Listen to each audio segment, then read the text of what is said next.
O Tabernáculo de Moisés. Parte 28.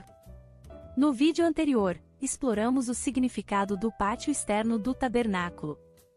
Vimos que ele era cercado por um muro de linho fino, representando a santidade de Deus e a separação entre o sagrado e o profano. O pátio simbolizava o primeiro passo da jornada espiritual, a decisão de se achegar a Deus e se preparar para servi-lo. Neste vídeo, aprofundamos o significado da entrada do pátio. Vamos ao conteúdo. A entrada do pátio. A entrada do pátio recebe nas Escrituras, pelo menos 3 diferentes títulos. Entrada. À porta do átrio, haverá um reposteiro de 20 côvados, de estofa azul, e púrpura, e carmesim, e linho fino retorcido, obra de bordador, as suas colunas serão 4, e as suas bases, 4. Êxodo 27 verso 16. Porta do pátio e cortina para a porta do pátio. As cortinas do pátio, o reposteiro da porta do pátio, que rodeia o tabernáculo e o altar, as suas cordas e todo o serviço a eles devido. Números 3 verso 26. Esta entrada assinalava a via de acesso ao tabernáculo. Ao redor do tabernáculo havia um muro alto e de linho fino. Qualquer pessoa que se aproximasse do tabernáculo por outro lugar que não fosse a entrada, encontraria aquela parede de linho fino. E, qualquer pessoa que tentasse entrar de outra forma, seja escalando o muro ou passando por baixo das cortinas, seria visto como ladrão e assaltante. Em verdade vos digo, o que não entra pela porta no aprisco das ovelhas, mas sobe por outra parte, esse é ladrão e salteador. Aquele, porém, que entra pela porta, esse é o pastor das ovelhas. Para este o porteiro abre, as ovelhas ouvem a sua voz, ele chama pelo nome as suas próprias ovelhas e as conduz para fora. Depois de fazer sair todas as que lhe pertencem, vai adiante delas, e elas o seguem, porque lhe reconhecem a voz, mas de modo nenhum seguirão o estranho, antes, fugirão dele, porque não conhecem a voz dos estranhos. Jesus lhes propôs esta parábola, mas eles não compreenderam o sentido daquilo que lhes falava. Jesus, pois, lhes afirmou de novo, em verdade vos digo, eu sou a porta das ovelhas. Todos quantos vieram antes de mim são ladrões e salteadores, mas as ovelhas não lhes deram ouvido. Eu sou a porta. Se alguém entrar por mim, será salvo, entrará, e sairá, e achará pastagem. O ladrão vem somente para roubar, matar e destruir, eu vim para que tenham vida e a tenham em abundância. João 10 do verso 1 ao 10. Podemos notar 4 coisas sobre esta entrada. Era a única entrada para o pátio. Jesus disse, eu sou o caminho, a verdade e a vida. Ninguém vem ao Pai senão por mim. João 14 verso 6. Assim como só havia uma entrada, há somente um Salvador, um mediador entre Deus e os homens. E não há salvação em nenhum outro, porque abaixo do céu não existe nenhum outro nome, dado entre os homens, pelo qual importa que sejamos salvos. Atos 4 verso 12. Era uma entrada larga. Era larga o suficiente para permitir a entrada de qualquer pessoa que quisesse entrar, o qual deseja que todos os homens sejam salvos e cheguem ao pleno conhecimento da verdade. 1 Timóteo 2 verso 4. Era uma entrada bonita. Ela era bordada com várias cores, de modo que aqueles que buscavam algo belo em meio ao deserto seriam atraídos por ela. Era uma entrada inconfundível. As cores da entrada do pátio a distinguiam claramente, de modo que todos a viam, diferenciando-a do muro de cortinas de linho fino branco do pátio externo. Jesus Cristo se distinguia dos demais homens pelo que ele era, pelo que ele fez e pelo que ele disse. Não houve nenhum justo antes dele nem haverá depois.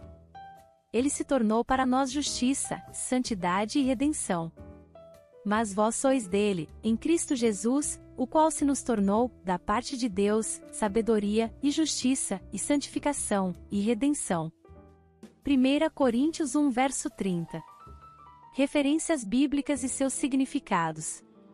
Na entrada do pátio havia uma cortina de linho fino trançado e de fios de tecidos azul, roxo e vermelho, obra de bordador. O reposteiro da porta do átrio era de obra de bordador, de estofa azul, púrpura, carmesim e linho fino retorcido. O comprimento era de 20 côvados, e a altura, na largura, era de 5 côvados, segundo a medida das cortinas do átrio. Êxodo 38, verso 18.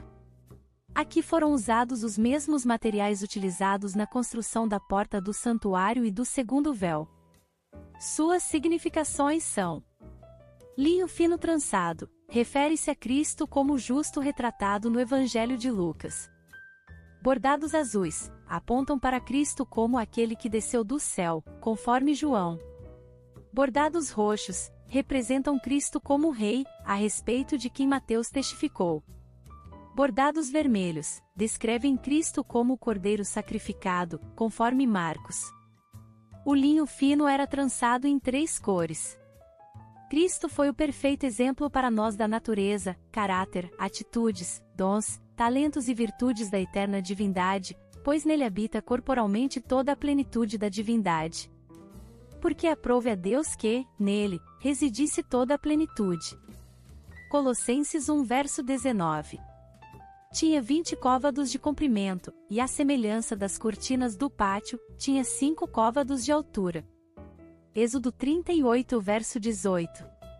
A entrada do pátio deveria ser de 5 côvados de altura e de 20 de comprimento, isto é, deveria ser ampla o suficiente para permitir a entrada de todos os que crescem. Os 100 côvados quadrados poderia significar um compromisso total e absoluto, 100%, com Deus. Medidas de outras entradas do tabernáculo. A entrada do pátio, 100 côvados quadrados, 5 vezes 20. A porta do tabernáculo, 100 côvados quadrados, 10 vezes 10.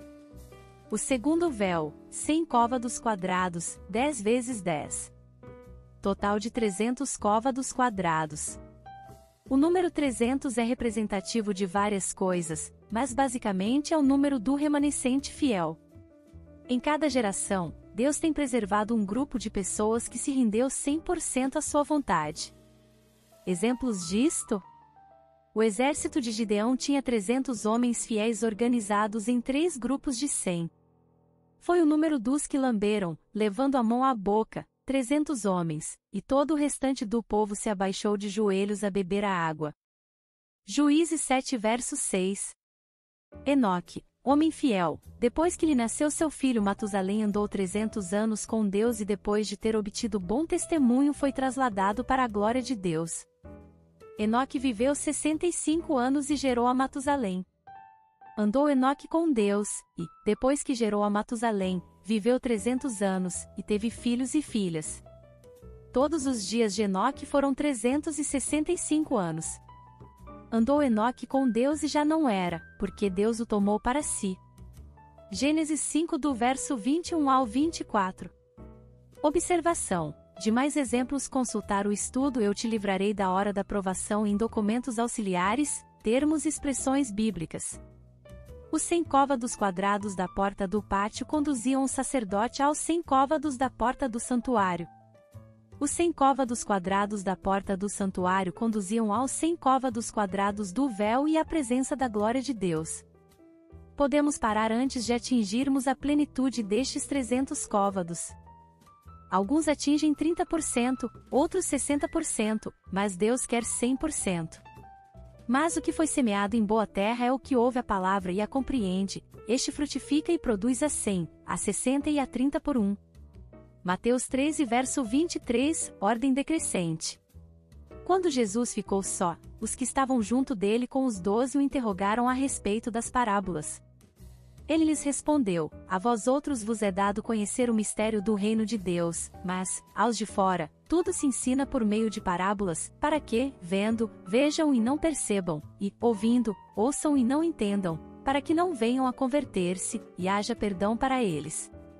Então, lhes perguntou: não entendeis esta parábola e como compreendereis todas as parábolas? O semeador semeia a palavra.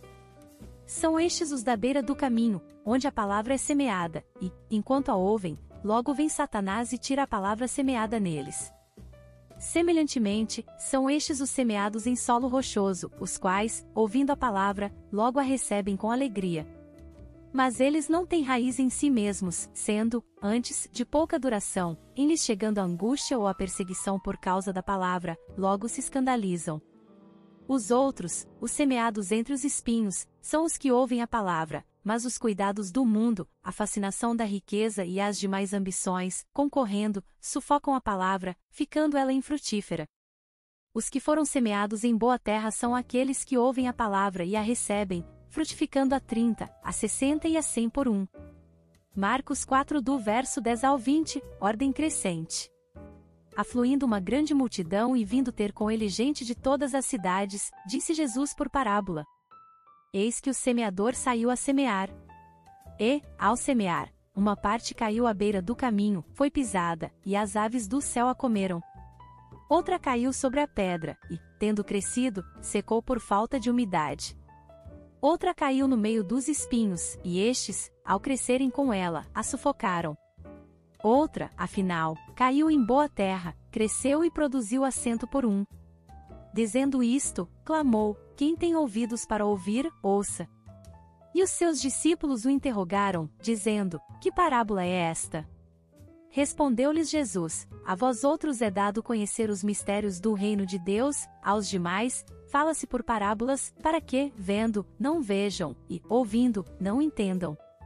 Este é o sentido da parábola: a semente é a palavra de Deus. A que caiu à beira do caminho são os que a ouviram, vem, a seguir, o diabo e arrebata-lhes do coração a palavra, para não suceder que, crendo, sejam salvos. A que caiu sobre a pedra são os que, ouvindo a palavra, a recebem com alegria, estes não têm raiz, creem apenas por algum tempo e, na hora da provação, se desviam. A que caiu entre espinhos são os que ouviram e, no decorrer dos dias, foram sufocados com os cuidados, riquezas e deleites da vida, os seus frutos não chegam a amadurecer. A que caiu na boa terra são os que, tendo ouvido de bom e reto coração, retêm a palavra, estes frutificam com perseverança. Lucas 8 do verso 4 ao 15, menção somente dos 100%. O Senhor Jesus quer 100% de compromisso nosso com Ele, em todas as ocasiões. Quer nos provar em cada peça da mobília à medida que nos aproximamos da plenitude de sua glória. Paulo mesmo que disse já no final de sua vida: combati o bom combate. Completei a carreira, guardei a fé. 2 Timóteo 2 versos 7 e 8. Com 4 colunas e 4 bases de bronze. Seus ganchos e ligaduras eram de prata, e o topo das colunas também era revestido de prata. Êxodo 38 verso 19. A entrada do pátio era sustentada por 4 colunas com bases de bronze. Estas colunas faziam parte das 60 colunas que completavam todo o pátio externo. O número 4 nos fala dos 4 evangelhos, especialmente quando fala de adentrarmos na realidade em Cristo Jesus pelo conhecimento daquele que é. Todas as 3 entradas do tabernáculo tinham colunas. A entrada do pátio tinha 4 colunas.